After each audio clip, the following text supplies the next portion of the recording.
Imagine a drink so powerful that built pirate empires, fueled naval wars, and destroyed countless lives across the Caribbean. It wasn't gold, it wasn't gunpowder, it was rum. But here's the question: how did a cheap waste product from sugar plantations become the drink that shaped the entire Golden Age of Piracy? Long before pirates became legends, rum was nothing more than a forgotten byproduct. To understand how it changed history, we must first travel back to the Caribbean in the 1600s. European empires were racing to control the islands. England, France, Spain, and the Netherlands all competed to grow one incredibly valuable crop: sugarcane. In Europe, sugar was considered a luxury. It was expensive, highly profitable, and demand increased every year. Soon, the Caribbean was transformed into one enormous sugar-producing region. Across islands like Barbados, Jamaica, Martinique, and Antigua, thousands of plantations covered the landscape. Day and night, workers harvested endless fields of sugarcane beneath the scorching tropical sun. Inside the sugar mills, the cane was crushed. Its sweet juice was boiled, refined, and turned into valuable white sugar for Europe. But the process created something else: a thick, dark, sticky liquid called molasses. To plantation owners, molasses seemed almost worthless. It spoiled quickly, it attracted insects, and shipping it overseas was barely profitable. For years, huge barrels simply piled up as unwanted waste. Then, everything changed. Someone discovered that when molasses was mixed with water, allowed to ferment, and carefully distilled, it produced an incredibly strong alcoholic drink. The earliest versions were harsh beyond belief. People in Barbados nicknamed it "Kill Devil" because drinking it felt like swallowing fire. Visitors described it as one of the roughest drinks they had ever tasted.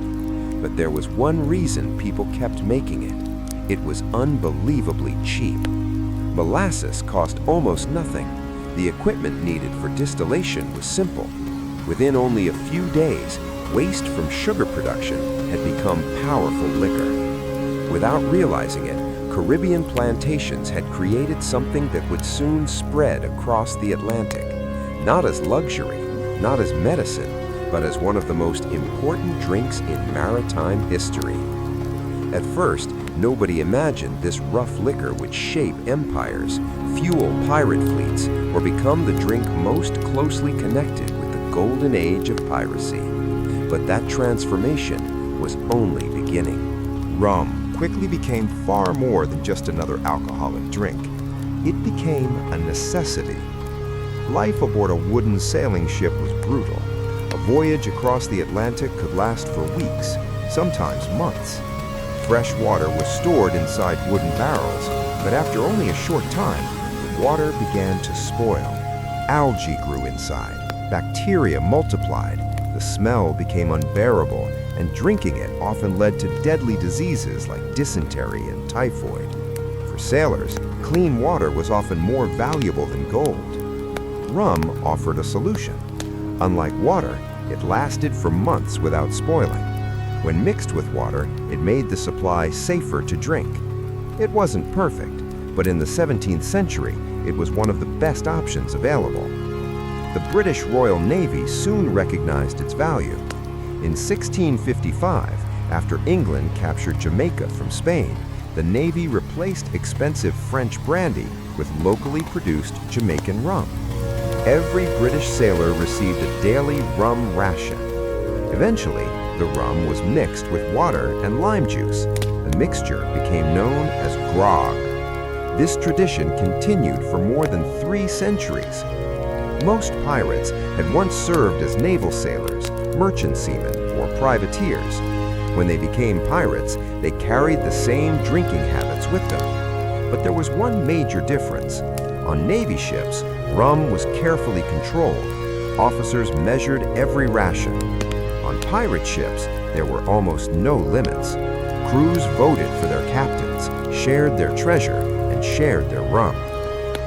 Barrels of rum became as valuable as barrels of gunpowder. Whenever pirates captured a merchant ship, they often searched for alcohol before they searched for gold. A ship loaded with rum could keep an entire crew satisfied for weeks.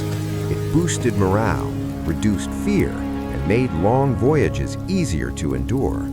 Soon, rum became part of pirate life itself.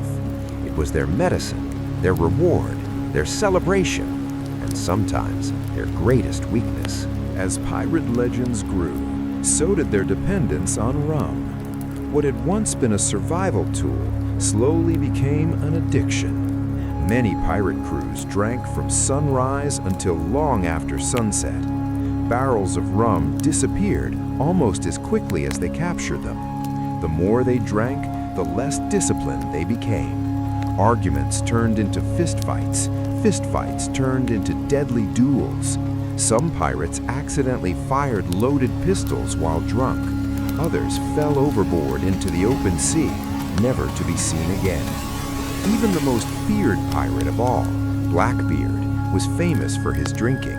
Historical accounts describe him constantly surrounded by rum. He even mixed rum with gunpowder to impress his crew. During one drinking session, he reportedly shot his own first mate, Israel Hands, not because of betrayal, not because of mutiny, but simply to remind everyone who was in command. Whether every detail of that story is true remains debated, but one fact is certain: heavy drinking became a dangerous part of pirate life. Not every captain accepted it. One pirate stood out from the rest: Bartholomew Roberts. Unlike most captains, Roberts believed a drunk crew was a weak crew. He preferred drinking tea instead of rum. His famous pirate code even limited drinking after dark. Crew members who wanted to continue drinking had to remain on the open deck where everyone could see them. The result was remarkable. Roberts became one of the most successful pirates in history, capturing more than 400 ships during his career. His discipline made him stronger, while many rival pirate crews slowly destroyed themselves through alcohol. Rum had become both a pirate's greatest comfort and one of his greatest enemies. As pirate fleets grew stronger, rum became more than a drink. It became part of pirate identity. Every successful raid ended the same way. The treasure was divided, the weapons were cleaned, and the barrels of rum were opened. On pirate ships, rum was shared almost equally among the crew. Unlike gold, which was divided according to rank, every pirate expected his share of rum. It became their reward after battle, their comfort during long voyages, and their escape from the dangers of life at sea. When pirates sailed into ports like Nassau, Port Royal, or Tortuga, the taverns quickly filled. Stolen gold disappeared almost overnight. Most of it was spent on rum. Entire crews drank for days without stopping. Some celebrations became so wild that pirate ships remained anchored in the harbor because no one was sober enough to sail. For many pirates, rum wasn't simply something they enjoyed. It became the center of their daily lives. What had once helped sailors survive was now beginning to control them. But the same drink that united pirate crews also began tearing them apart. The more rum they drank, the more discipline disappeared. Captains made reckless decisions. Lookouts fell asleep at their posts. Arguments exploded into violent fights. Some pirates accidentally fired loaded pistols. Others fell overboard during drunken nights at sea. Entire crews sometimes became too intoxicated to sail their own ships. Even successful pirate raids ended in disaster. Instead of repairing their vessels or preparing for the next voyage, crews often spent days drinking every barrel they had captured. This gave valuable naval forces valuable time to track them down.